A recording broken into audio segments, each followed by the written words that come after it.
कुछ ऐसे भी मुतासरीन हैं।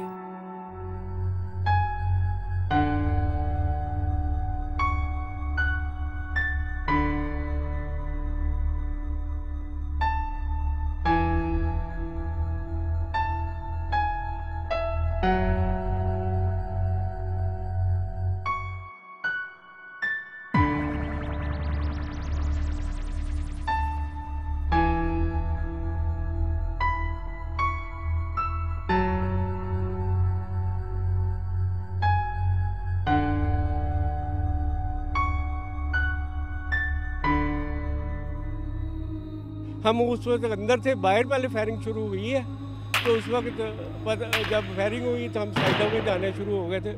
पाकिस्तान में दहशतगर्दी का शिकार होने वाले अफराद पर मबनी प्रोग्राम मुतासरीन में आज हम आपको लाहौर में अहमदी फ़िरक़े से ताल्लुक़ रखने वाले अफराद पर किए जाने वाले उस दोहरे हमले के मुतासरीन से मिलवाएंगे जो इस फ़िरक़े की 2 इबादतगाहों पर बैक वक्त किए गए। 28 मई बरोज़ जुमा गढ़ी शाहू और मॉडल टाउन में वाक़ इबादतगाहों पर किए जाने वाले इस हमले में मजमूई तौर पर कम अज़ कम 93 अफराद हलाक हुए। पहला हमला दोपहर तकरीबन 1:40 पर गढ़ी शाहू में वाक़ इबादतगाह में हुआ। अगर मैं दौड़ के ना जान बचाता तो मेरी साइड से गोलियां निकल गई है, वो कच टूटे हुए थे, उनके ऊपर से मैंने भाग कर जान बचाई। इस हमले में ऐनी शाहिदों के मुताबिक 4 हमलावर शरीक थे जो 3 मुख्तलिफ रास्तों से मुहाफिजों को हलाक करते हुए अंदर दाखिल हुए और फिर वहां मौजूद लोगों पर अंधाधुंध फायरिंग कर दी और कई दस्ती बम भी लोगों के दरमियान फेंके गए।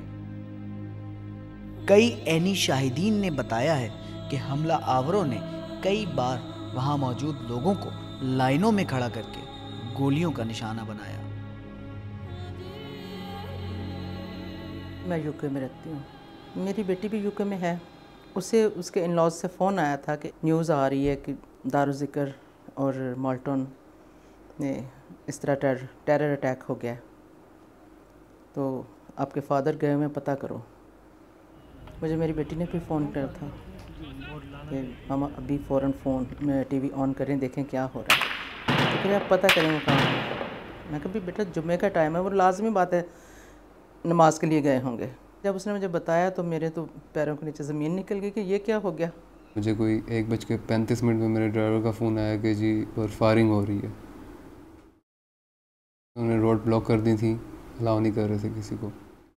डैडी को मैं कंटिन्यूसली फ़ोन कर रहा था, उनके नंबर पे बेल हो रही थी, वो उठा नहीं रहे थे। अंदर से गोलियां चलने की आवाज़ें आ रही हैं, ऊपर गन लेके फिरता हुआ आदमी नज़र आ रहा है, बाहर गेट बंद और रोड के दूसरी तरफ पुलिस। वो ख़ुद को बचा रहे हैं, उन बेगुनाहों को बचाने की कोशिश नहीं कर रहे जिन पे क़यामत टूट रही थी। उसके बाद फिर जब उन्होंने कुछ बॉडीज़ भेजी हैं बाहर, पहले 4 थे, उनमें से एक को तो मैं कपड़े के अंदर ही पहचान रही थी कि वो थोड़े भारी जिस्म के थे और हमेशा गेट पे ही ड्यूटी करते थे। मुनव्वर कैसर उनका नाम था, वो मेरे भाई के समधी हैं। उस वक्त तो ऐसे लग रहा था कि जैसे सारी दुनिया ना हिल रही है, पता नहीं क़यामत आ गई है कि क्या होने जा रहा है। फिर इसका फ़ोन जाता था, अम्मा मैं इस अस्पताल में देख रहा हूँ, मैं उसमें देख रहा हूँ, वहाँ मेरे डैडी नहीं हैं, वो ज़रूर बच गए होंगे, वो बेसमेंट में होंगे। एक आस लेकर कि जहाँ डेड बॉडीज़ आ रही हैं वहाँ पे नहीं हैं।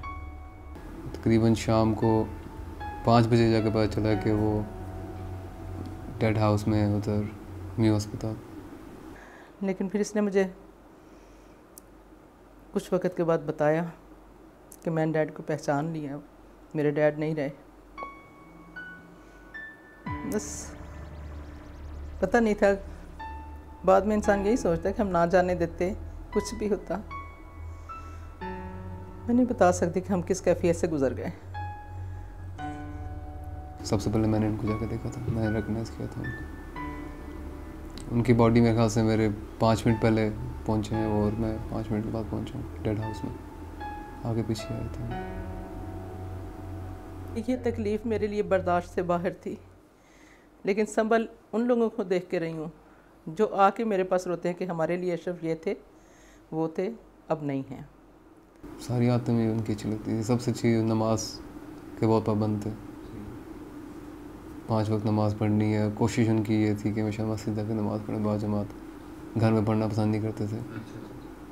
यही समझाते थे कि बस अल्लाह में से दोस्ती करो। जो भी कोई रफ़ाई काम होता था उन्हें होता था कि पहले मैं ही हिस्सा डालूं और बढ़ चढ़ के, यहाँ तक कि घर में भी इस चीज़ का मशवरा नहीं थे करते। वो कहते थे कि मेरे दिल में ये तड़प रहती है कि जो खुदा ने मुझे दिया वो किसी के लिए दिया है, उसी की राह पे खर्च करने के लिए दिया है। बहुत ज़्यादा इस चीज़ पर उनको रहता था कि जो लोग अपनी ज़रूरतें पूरी नहीं कर पाते उन पे क्या गुज़र रही होती है। तो लगे रहते थे इन्हीं कामों में, शौक़ ही यही था। उनकी जगह तो मैं नहीं ले सकता कभी भी। कोशिश पूरी यही होगी कि जिस तरह उनकी लाइफ में थे काम, वो उसी पैटर्न पे चलें, कोई चेंज ना हो उसके अंदर। मैक्स कोशिश यही है। एक औरत आके बहुत ही तड़प रही थी, तो वो कह रही थी कि हम बर्बाद हो गए हैं। अब से कोई 5 साल पहले उसके बेटे और बेटी का रोड एक्सीडेंट हुआ। उसकी बच्ची के दिमाग में चोट लगी और टांग पूरी की पूरी फ्रैक्चर इस बुरी तरह से हो गई थी कि सूज गई और डॉक्टर ने कहा था कि काटने के सिवा कोई चारा नहीं। दिमाग पे भी असर हो गया। उस वक्त वो लड़की से 16 साल की थी। अब वो थोड़ा थोड़ा चल फिर सकती है। 5 सालों में अशरफ ने उसको इतना संभाला है और इतना पैसा खर्च उस पर किया है उनकी फैमिली पे, क्योंकि उसका बाप नहीं था। उसके भाई को अपने पास मुलाजमत दी, उस बच्ची का बेशुमार इलाज कराया। उससे छोटी 2 थी, उनकी शादियाँ करी। इनके अलावा बहुत ही ज़्यादा लोग हैं जिनके शादियों के अखराजात बच्चियों के देते रहे हैं। मैं ख़ुद तो बाहर नहीं निकली, लेकिन भगवानपुरा के करीब एक एरिया है जहाँ पे काफ़ी लोगों को इमदाद मिलती थी। वहाँ से लोगों ने मुझे बताया कि औरतें सर पे हाथ मार मार के मातम कर रही थीं कि अब हमें पता चला बेवगी क्या है, आज हमारे बच्चे यतीम हुए हैं।